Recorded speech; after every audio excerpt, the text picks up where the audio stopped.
नमस्कार, city online पर आपका स्वागत है। मैं हूं नकुल देवर्षी। सबसे पहले नजर डालते हैं आज की प्रमुख खबरों पर। जयपुर पुलिस को लगी एक और बड़ी सफलता हाथ, 66 बाल श्रमिकों को कराया मुक्त।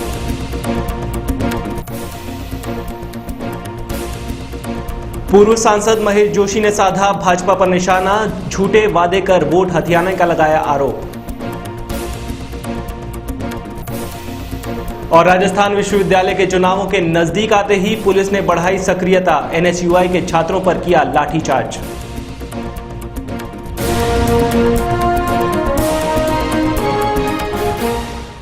और अब खबरें विस्तार से। कमिश्नरेट के 4 थानों और मानव तस्करी विरोधी यूनिट में शामिल पुलिसकर्मियों ने चांदपोल की संकरी गलियों को खंगाला। नॉर्थ जिले की मानव तस्करी विरोधी यूनिट के निर्देशन में हुई इस कार्रवाई में 66 बाल श्रमिकों को मुक्त करवाया गया। इन बाल मजदूरों से चूड़ी बनाने का काम करवाया जा रहा था। ये कार्रवाई 1 घंटे तक चली। कार्रवाई में नींदड़ राव जी का रास्ते में 5 मकानों में पुलिस ने दबिश दी।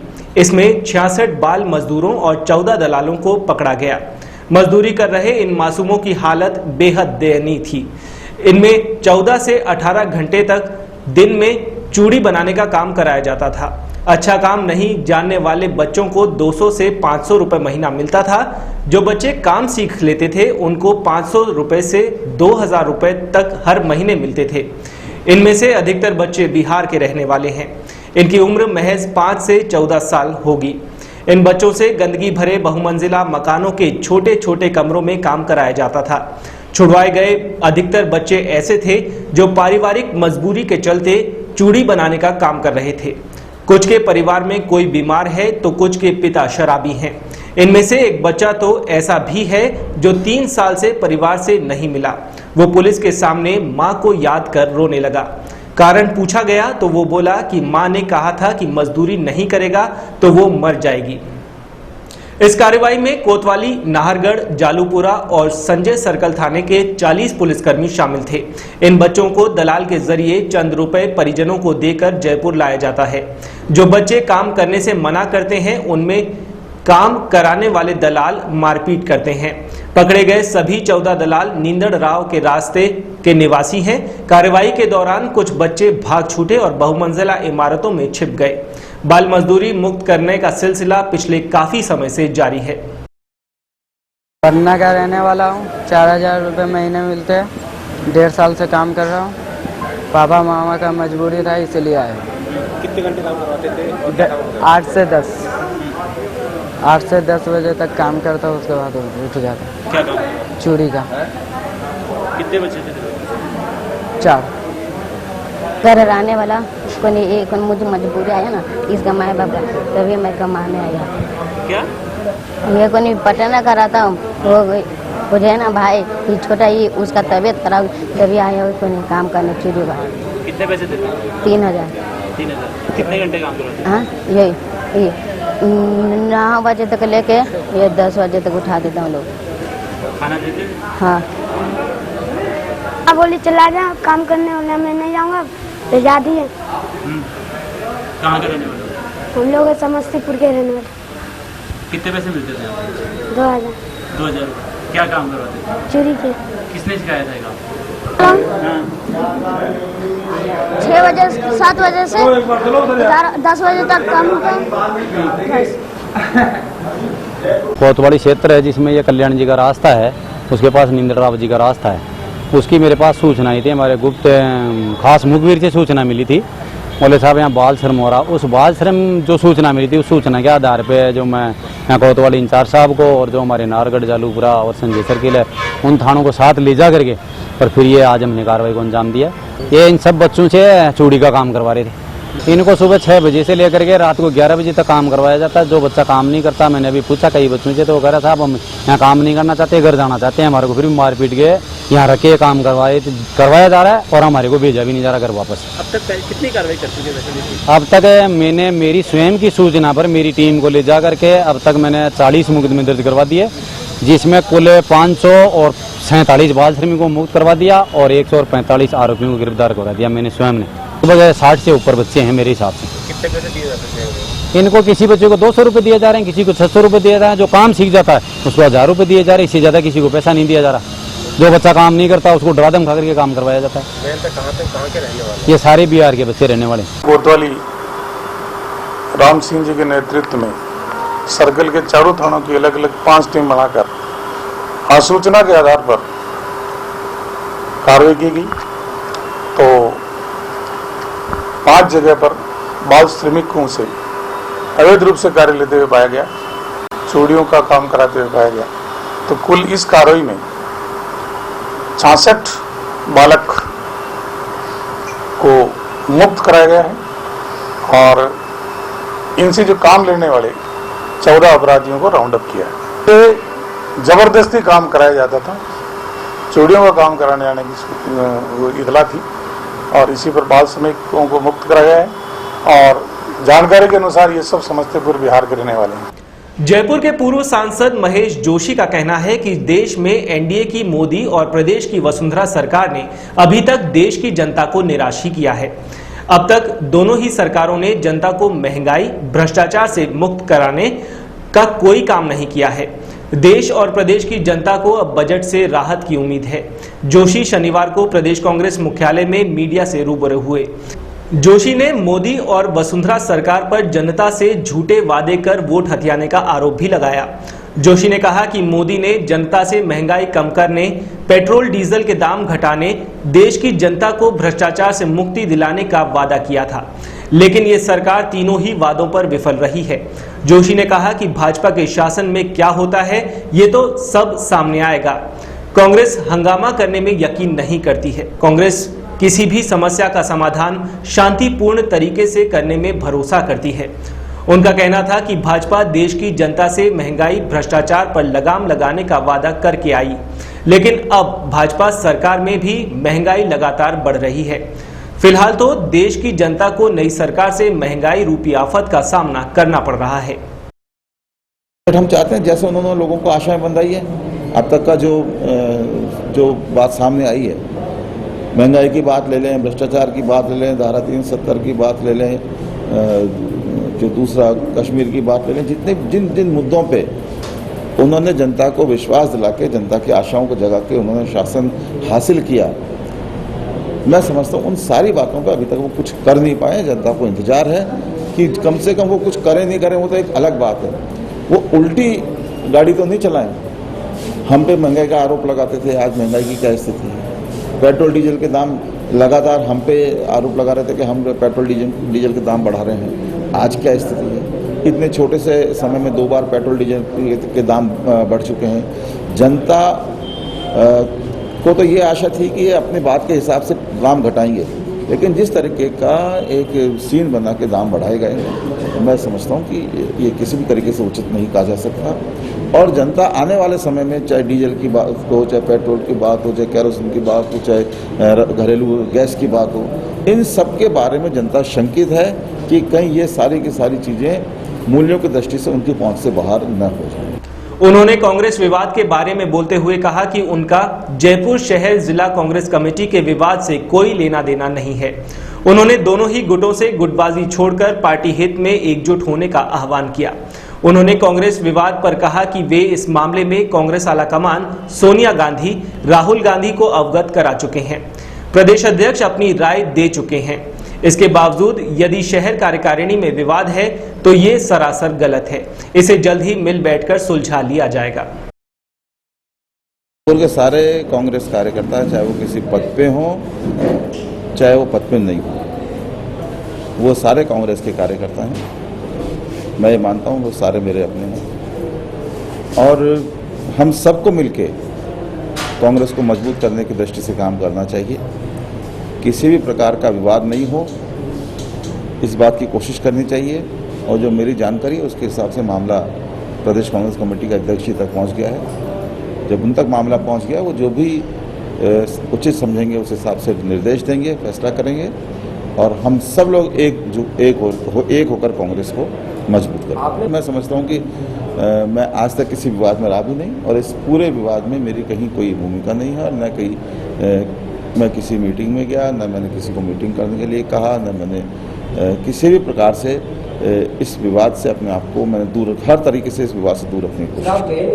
सांचौर विधायक सुखराम बिश्नोई ने राज्य सरकार पर कांग्रेस विधायकों के साथ भेदभाव करने का आरोप लगाया है। बिश्नोई ने पत्रकारों को बताया कि उनके इलाके में स्वीकृत कॉलेज को वित्तीय स्वीकृति के बावजूद वसुंधरा सरकार ने रद्द कर दिया, जिससे इलाके के लोगों में भारी आक्रोश है। बिश्नोई ने कहा कि उन्होंने विधानसभा सत्र के दौरान वर्ष 2013-14 में ओलावृष्टि से पीड़ित किसानों का मुद्दा उठाया था। इसके बाद करवाए गए सर्वे में 62% की खराबी की रिपोर्ट आई थी, लेकिन इस रिपोर्ट के बाद राज्य सरकार को अकाल घोषित करना पड़ता, किसानों को मुआवजा देना पड़ता। इसलिए सरकार ने दबाव डालकर खराबी की रिपोर्ट को बदलवा दिया। इसमें सरकारी अधिकारियों, बीमा कंपनियों की मिलीभगत है, जिससे किसानों को करोड़ों रुपए का नुकसान उठाना पड़ रहा है। सरकार और बीमा कंपनियों के घोटाले के खिलाफ बिश्नोई 7 जुलाई से उद्योग मैदान पर धरने पर बैठेंगे। इससे भी बात नहीं बनी तो वे 9 जुलाई से अनिश्चितकालीन आमरण अनशन करेंगे। गत वर्ष 2013-14 में पूरे राजस्थान में 5 कंपनियों को जो खेती का बीमा करती है उनको जिले दिए गए। लोम्बार्ड कंपनी को जालोर जिला दिया गया, ICI लोम्बार्ड कंपनी को जालोर जिला दिया गया, उसके साथ 4 जिले और दिए गए। लोम्बार्ड कंपनी ने न तो वहाँ कोई वर्षा माप इंस्ट्रूमेंट लगाए, न उन्होंने कोई मतलब अपने कर्मचारी को तैनात किया, केवल मात्र जो सरकारी स्तर पर तहसील हेडक्वार्टर पर वर्षा माप यंत्र लगे हुए थे उन्हीं को आधार माना और उनको आधार मान करके उन्होंने जो रिपोर्ट आगे भिजवाई, उस रिपोर्ट में न तो सही रिपोर्ट आ गई, क्योंकि जो वर्षा माप यंत्र नहीं लगे हुए थे वो नीचे के अधिकारियों से ऊपर के आला अफसरों से मिल करके लोम्बार्ड कंपनी ने जो रिपोर्ट हैदराबाद भेजी वो रिपोर्ट काट साट करके भेजी गई और उस रिपोर्ट के अंदर अकाल दर्शाया हुआ नहीं था। विशेषकर मैं मेरे विधानसभा क्षेत्र का कहूंगा, सांचौर में जो रिपोर्ट तहसीलदार ने भेजी वो 63% खराबी की भेजी, वो वापस रिपोर्ट बदली गई, 43% रिपोर्ट की गई।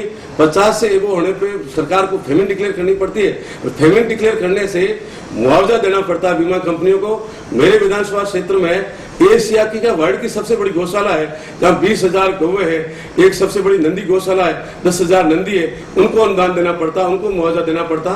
कुल मिलाकर के जो सरकार के पक्ष में किस तरह का माहौल बने, इस हिसाब से इन्होंने मिल करके सरकारी अधिकारियों ने और बीमा कंपनी ने जो गोलमाल किए उसके खिलाफ में मैं 7 तारीख को धरने पर बैठ रहा हूँ। 2 दिन तक मेरी मांगे नहीं मानी तो मैं 9 तारीख को अपने अनशन पर बैठूंगा।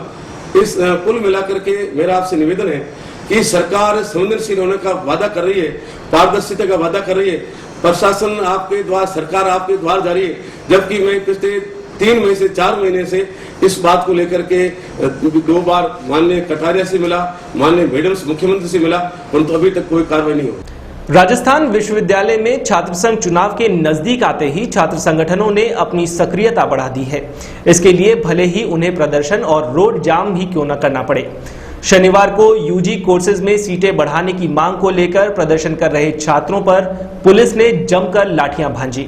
बाद में शांति भंग की आशंका के चलते कुछ छात्र नेताओं को हिरासत में भी लिया गया।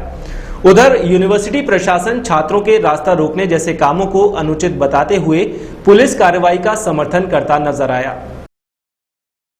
राजस्थान विश्वविद्यालय के मुख्य द्वार पर भारी संख्या में पुलिस बल तैनात था। शायद पुलिस बल को इस बात का पहले ही अंदेशा था कि प्रदर्शनकारी पहले की तरह रास्ता जाम कर सकते हैं।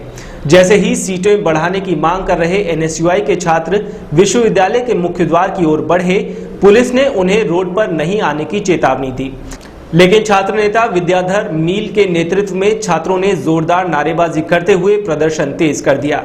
बाद में JLN मार्ग की ओर बढ़ रहे छात्रों को खदेड़ने के लिए पुलिस ने जमकर लाठियां भांजी। पुलिस ने कैंपस में भाग रहे छात्रों का पीछा करते हुए कुछ छात्र नेताओं को हिरासत में भी लिया है, जिन्हें गांधीनगर थाने ले जाया गया।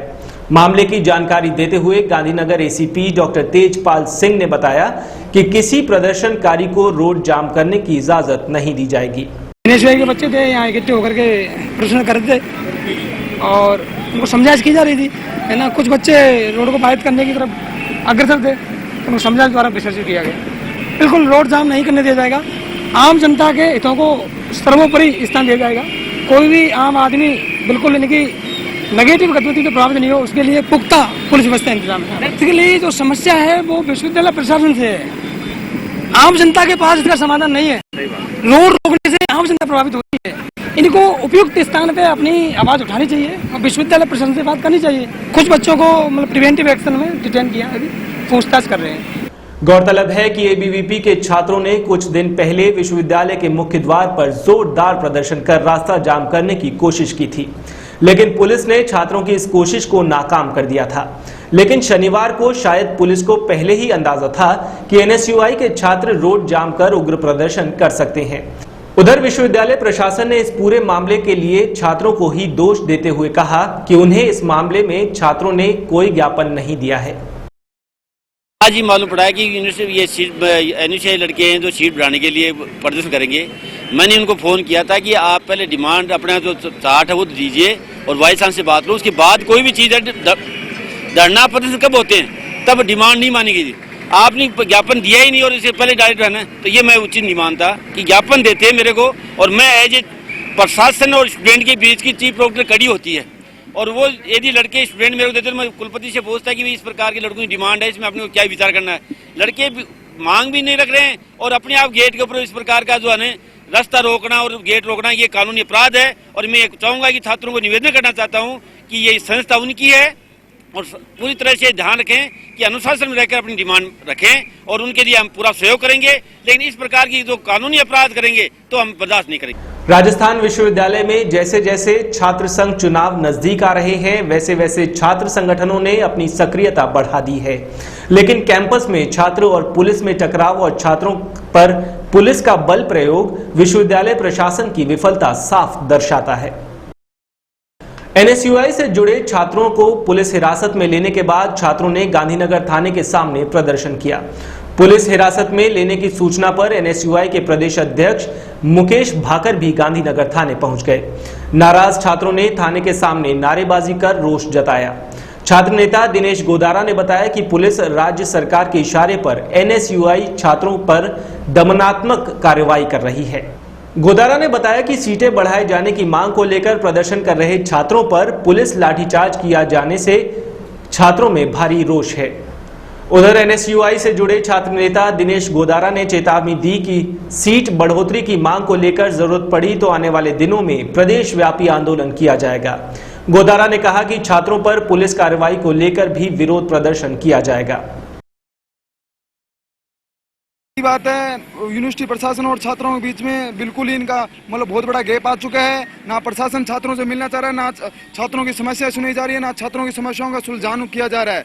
इसलिए हमने 20% सीटें बढ़ाने की मांग को लेकर आज यूनिवर्सिटी को हम ज्ञापन देने वाले थे और जब हमारे छात्र संगठन एनएसयूआई के कार्यकर्ता इकट्ठे हुए तो उन्होंने पुलिस वालों ने लाठीचार्ज कर दिया और हमारे कार्यकर्ताओं को तितर कर दिया, जिससे अगर हमारी सीटें नहीं बढ़ी, सीटें बढ़ाने की मांग को लेकर हम प्रदर्शन करेंगे। अगर सीटें नहीं बढ़ाई गई तो पूरे राजस्थान के अंदर हर जिले वाइज, हर बूथ वाइज और हर एक तहसील लेवल पर हम आंदोलन करेंगे। चाहे हमें इसके लिए कुछ भी कॉलेजेस बंद कराना पड़े, रास्ता जाम करना पड़े और जो भी भूख हड़ताल पे बैठना पड़े, जो भी बड़ा से बड़ा कदम लिया जाएगा वो हमारे एनएसयूआई संगठन के द्वारा बड़े से बड़ा कदम लिया जाएगा। और ये आज हमारे पे लाठीचार्ज जो है ये हमारी सरकार नहीं थी और इस वजह से हमारे पे ये व्यवहार किया जा रहा है।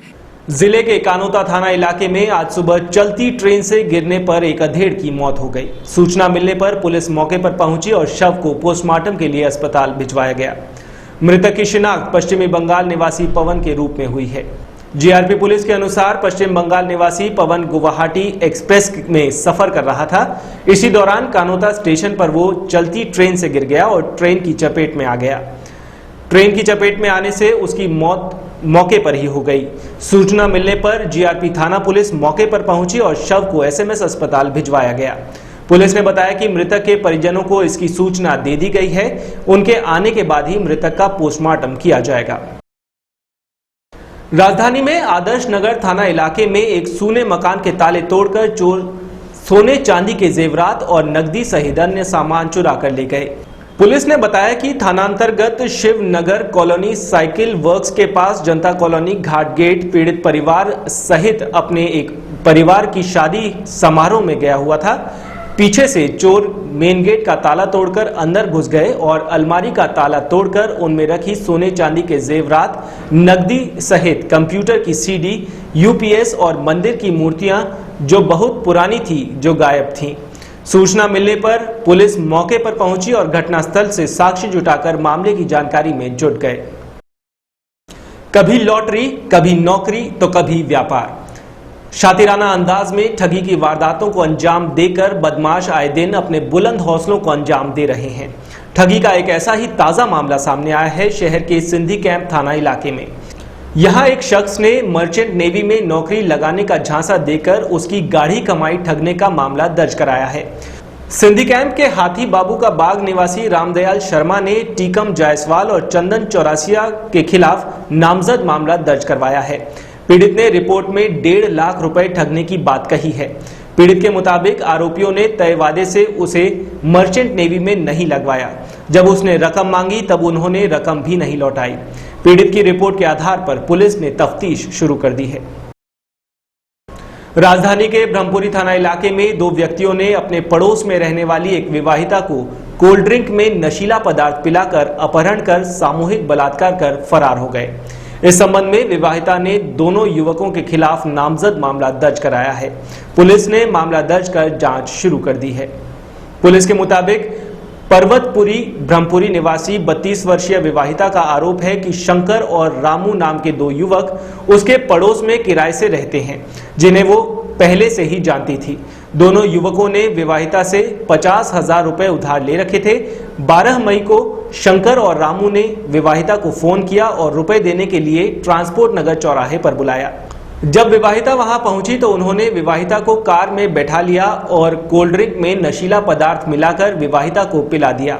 इसके बाद नशे की हालत में वो विवाहिता का अपहरण कर उसे एक सुनसान जगह पर ले गए, जहां आरोपियों ने विवाहिता से बारी बारी से दुष्कर्म किया और पीड़िता को वहीं छोड़कर फरार हो गए। बदहाल स्थिति में घर पहुंचकर विवाहिता ने आप बीती अपने परिजनों को बताई, जिस पर उन्होंने इस्तगासे के जरिए मामला दर्ज कराया। पुलिस ने मामला दर्ज कर जांच शुरू कर दी है।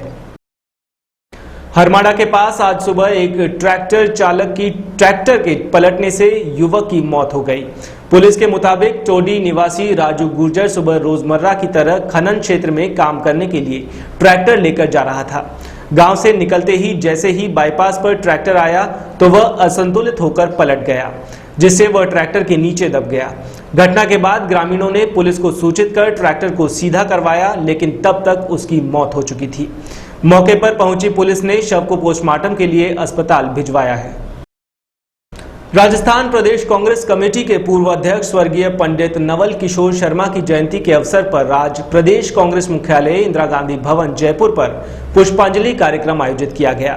इस मौके पर पूर्व मुख्यमंत्री अशोक गहलोत, प्रदेश कांग्रेस के कार्यकारी अध्यक्ष गोपाल सिंह इडवा, उपाध्यक्ष रामचंद्र सराधना, राजीव अरोड़ा, महेंद्र सिंह, महासचिव पुखराज पाराशर, सुशील शर्मा, प्रवक्ता डॉक्टर अर्चना शर्मा, सचिव खानू खां बुधवाली, डॉक्टर भवी मीणा, पंडित मुकेश शर्मा, आर तिवाड़ी, पंडित नवल किशोर शर्मा के परिजन, पूर्व मंत्री ब्रिजकिशोर शर्मा, डॉक्टर पूनम शर्मा, आशुतोष शर्मा, पूर्व सांसद डॉक्टर महेश जोशी, पूर्व विधायक प्रताप सिंह खाचरियावास, विमुक्त और घुमंतु जाति कल्याण बोर्ड के अध्यक्ष गोपाल केशावत, अभाव अभियोग प्रकोष्ठ के अध्यक्ष राजेश चौधरी, मुमताज मसीह, वीरेंद्र पूनिया, अब्दुल हफीज जयपुरी, बालकृष्ण खींची सहित अनेक कांग्रेस जनों ने स्वर्गीय पंडित शर्मा के चित्र पर पुष्प चढ़ाकर भावभीनी श्रद्धांजलि अर्पित की।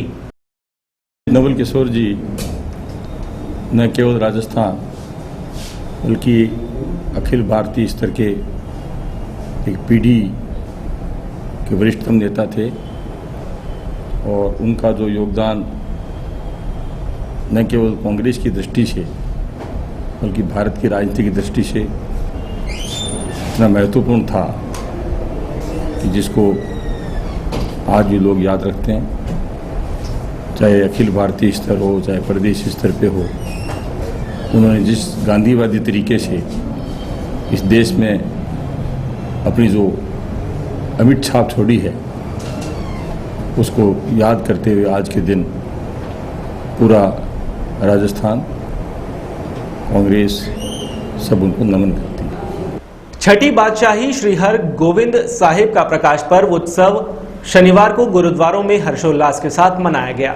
श्री गुरु नानक देव सत्संग सभा की ओर से विभिन्न कार्यक्रम आयोजित किए गए। इस अवसर पर जवाहर नगर टोंक रोड स्थित गुरुद्वारे में कीर्तन दरबार सजाया गया। इस मौके पर सुगामणि साहिब के पाठ हुए और कीर्तन दरबार सजाया गया। कीर्तन के बाद अटूट लंगर का कार्यक्रम शुरू हुआ। हरगोविंद सिंह साहिब छठे गुरु थे, जिनका प्रकाशोत्सव मनाया जा रहा है। सिख धर्म के छठे गुरु हरगोविंद साहिब जी का आज जन्म दिवस है और गुरु हरगोविंद साहिब ने अपने जीवन काल के अंदर बहुत अच्छे उदाहरण पेश किए सिख धर्म के लिए। कहा कि मैं 2 तलवारें पहनूंगा, एक धर्म की होगी और एक राजनीति की होगी। तब उन्होंने 2 तलवारें पहनी, मीरी और पीरी की, कि जहां जुल्म हो उसका सामना करें और धर्म की रक्षा करें।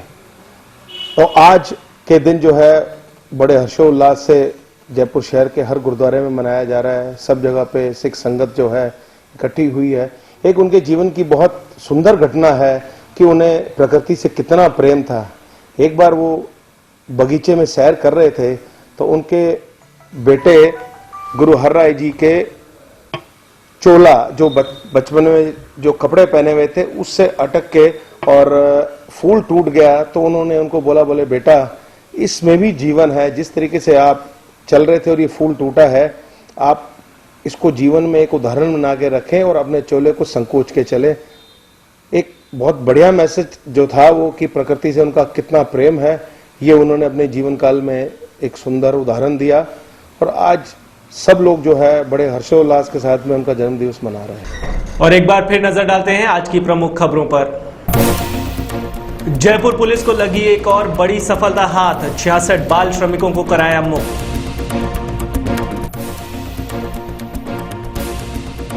पूर्व सांसद महेश जोशी ने साधा भाजपा पर निशाना, झूठे वादे कर वोट हथियाने का लगाया आरोप। और राजस्थान विश्वविद्यालय के चुनावों के नजदीक आते ही पुलिस ने बढ़ाई सक्रियता, एनएसयूआई के छात्रों पर किया लाठीचार्ज।